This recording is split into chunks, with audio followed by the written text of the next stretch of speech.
રાજનાથ સિંહ કેન્દ્રીય ગૃહપ્રધાન તેમનું સંબોધન કરશે। आदरणीय अमित शाह जी,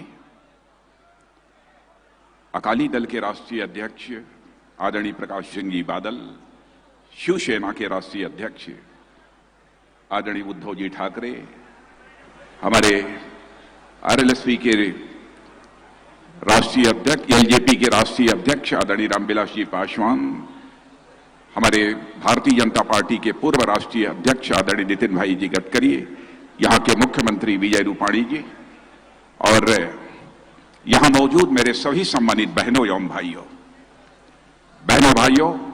न तो मैं गुजरात का मतदाता हूं और आज यहां पर हमारे अमित भाई अपना नामांकन दाखिल करने जा रहे हैं, न तो उसका मैं प्रस्तावक हूं और न तो समर्थक हूं।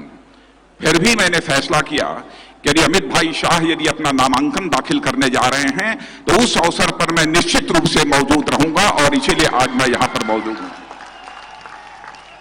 और इस अवसर पर मौजूद रहने का फैसला मैंने इसलिए किया कि मुझे याद है, आप सबको भी याद होगा कि 2014 में जब लोकसभा का चुनाव हुआ था, उस समय पार्टी का राष्ट्रीय अध्यक्ष मैं था और हम लोग नरेंद्र भाई मोदी के नेतृत्व में इस देश में चुनाव लड़े थे और आजाद भारत के इतिहास में पहली बार किसी गैर कांग्रेस राजनीतिक पार्टी को भारत की संसद में स्पष्ट बहुमत हासिल हुआ था और पार्टी को भी स्पष्ट बहुमत हासिल होने के बावजूद हम लोगों ने सारे अपने सहयोगी दलों के साथ मिलजुल कर यह सरकार बनाई। इसलिए आज के अवसर पर मैं वही शुभकामनाएं देने के लिए यहां पर अमित भाई शाह के लिए आया हूं कि यह संसदीय निर्वाचन क्षेत्र, यहां से हमारे आदरणीय लाल कृष्ण आडवाणी चुनाव लड़ते रहे, लंबे समय तक उन्होंने अपना पार्टी का मार्गदर्शन किया है, एक कद्दावर नेता हैं, उनका उत्तराधिकार संभालने यदि कोई जा रहा है तो हमारे अमित भाई शाह उनका उत्तराधिकार संभालने जा रहे हैं। और मैं पूरी तरह से आश्वस्त हूं कि हमारी इस गुजरात की जनता, इस संसदीय निर्वाचन क्षेत्र की जनता हमारे अमित भाई शाह को अपना भरपूर आशीर्वाद देगी ताकि वह रिकॉर्ड मतों से जीत कर वह भारत की संसद में पहुंचे। बहनों भाइयों, 5 वर्षों तक हम लोगों की सरकार चली है। मैं विस्तार में जाकर उसकी चर्चा नहीं करना चाहता कि हमारी सरकार ने क्या क्या काम किया है, लेकिन इस सच्चाई को कोई नकार नहीं सकता है कि आजाद भारत के इतिहास में किसी प्रधानमंत्री ने यानी करिश्माई काम करने का काम किया है तो प्रधानमंत्री का नाम है नरेंद्र भाई मोदी। आज के 5 साल पहले कोई यह कल्पना भी नहीं कर सकता था कि जो भारत दुनिया में गरीब देशों की कतार में खड़ा हुआ दिखाई देता था, लोग यह मानते थे कि यह तो बहुत कमजोर देश है, गरीब देश है, बेरोजगारों का देश है, यह धारणा बनी हुई थी। बहनों भाइयों, हम सबको सचमुच बधाई देनी चाहिए ऐसे प्रधानमंत्री को जिसने 5 वर्षों के अंदर एक ऐसा करिश्माई काम किया है कि आज भारत ही नहीं बल्कि विश्व का अर्थशास्त्री सच्चाई को स्वीकार करता है कि विश्व में सर्वाधिक तेजी से आगे बढ़ने वाली अर्थव्यवस्था यदि किसी देश की है तो हमारे और आपके देश ये भारत की है। बहनों भाइयों, ये सभी सच्चाई को स्वीकार करते हैं। अर्थव्यवस्था के आकार की दृष्टि से देखा जाए तो जो भारत 2014 के पहले दुनिया के टॉप 10 कंट्रीज में 9वें स्थान पर था, वह भारत 5 वर्षों के अंदर बहनों भाइयों दुनिया के टॉप 10 कंट्रीज में 6th पोजीशन पर आ गया है, जिसकी रैंकिंग 6th आज हो गई है।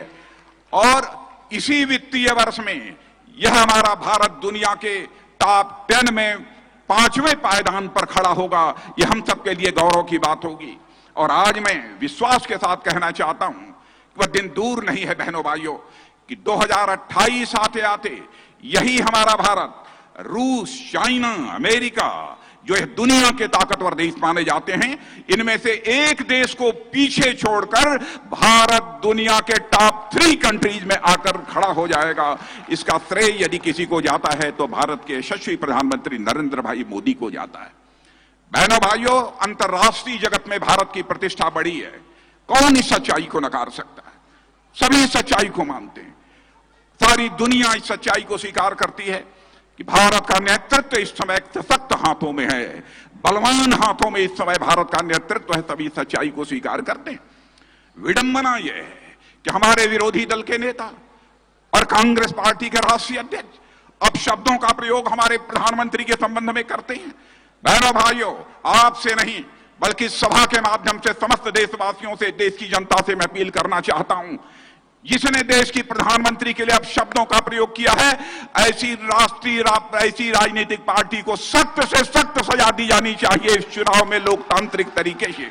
यह मैं आप सबसे अपील करना चाहता हूं।